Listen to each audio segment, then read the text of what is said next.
Avant de voir comment est développé un plugin, je vais procéder à quelques rappels. Qu'est-ce qu'un plugin? Où il se situe dans WordPress? Et comment est composée l'entête d'un plugin? Pour cela, je vais dans Firefox, dans WordPress.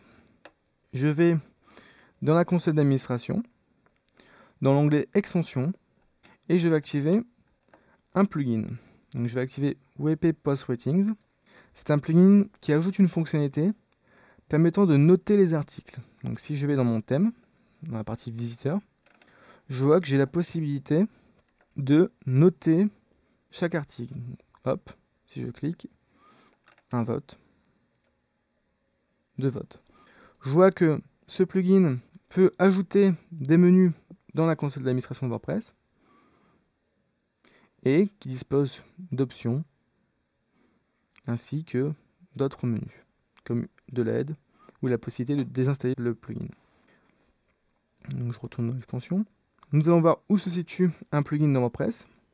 Pour cela, je vais dans le dossier de WordPress, je clique sur WP Content, puis le dossier plugin. On y trouve des fichiers et des dossiers.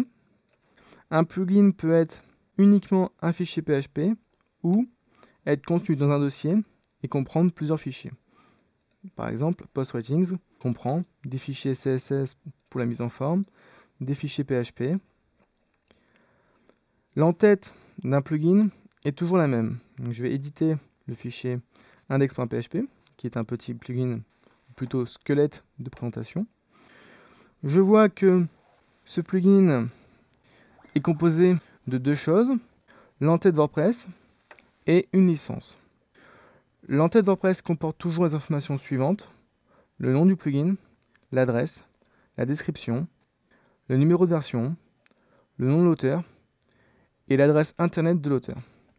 On y retrouve également la licence du plugin. Ici, c'est la licence GPL. Cela veut dire que vous pourrez modifier et redistribuer librement ce plugin. Donc si je retourne dans WordPress, hop, je vois bien que j'ai bien le nom du plugin, le numéro de version, une description fonctionnelle de ce que fait le plugin, ainsi que le nom de l'auteur et le lien vers sa page web.